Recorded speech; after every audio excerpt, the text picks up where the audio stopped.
Katie from Nerd Church here. It's April 28th, 2026, and in 2025, well, it was a Monday. It was a week after Pope Francis had died.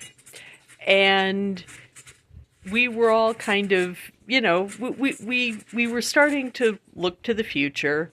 Um, a lot of people who hadn't been to Mass in a really long time were in Mass on that Sunday, either because they had started going to church for Easter and, it just seemed like a time to keep going, or some people because they had kind of been activated by by the realization that there were a whole bunch of people in the world, and not just Catholics, and not just church-going Catholics, but lapsed Catholics, and atheists, and Muslims, and Jews, and just Hindus, people from all over the world who are just kind of like, you know what? Like, this guy's dead, and that's a bad thing. Like, we're all kind of, like, sorry he's dead. And when you have a death in the family, just having people say, I'm sorry, is a lot of comfort. And it also gives you a sense of connection. Because you're seeing that there are people in the world who don't even know you, who are sorry that someone you cared about is dead. And that was a really powerful feeling. And that was why on Monday, when people were, starting to think about, okay, who's going to be in the conclave? Who's going to be Pope? So we start, thinking about what are the most basic requirements to be Pope? And and all of the news outlets dusted off their articles on the history of the conclave and the history of the papacy and the this, the that, and the other. And they and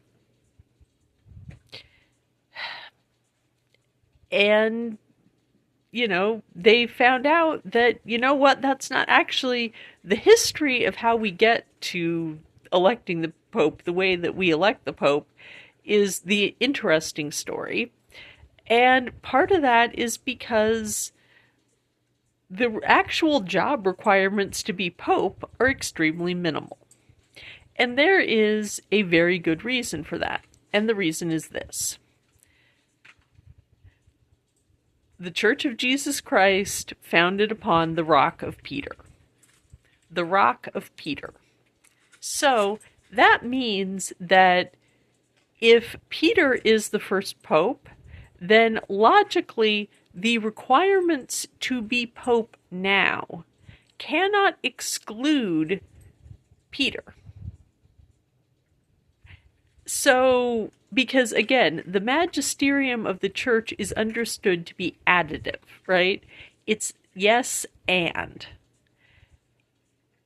Yes, Jesus said, I am the way, the truth, and the light, and we can draw from that, but we can't contradict it. We can explain it so that it means a really different thing. We have Jesuits. They can argue that black is white and white is black, and that really color doesn't exist anyway.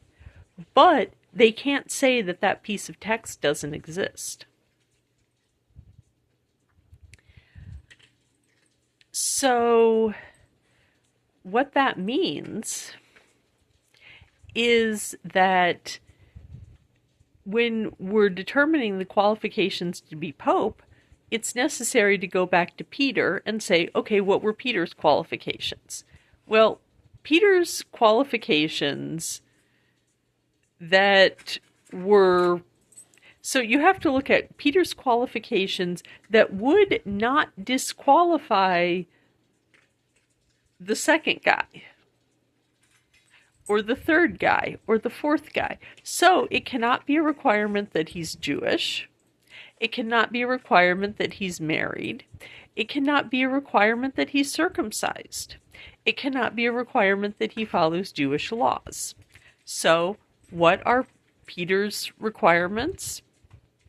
Peter was a faithful follower of Jesus. So, for the purposes of the Catholic Church, we're defining faithful follower of Jesus as a baptized Catholic.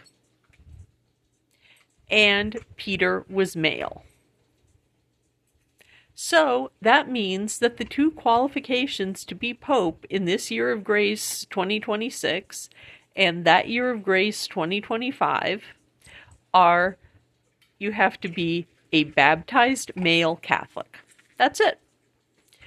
Now, in practice, as we're going to see, the requirements have been much, much higher than that, and that's a good thing. But it also means that,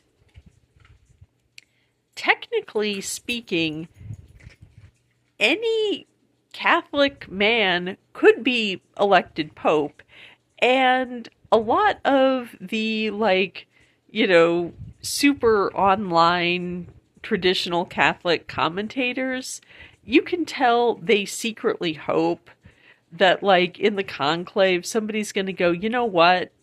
Pick him. We're going to go deep onto the bench.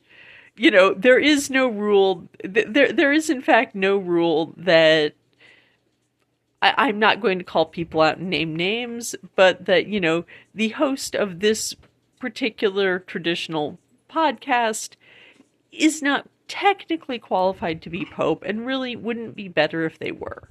And this is when people say, well, if it can't be me, I want it to be the candidate that I want.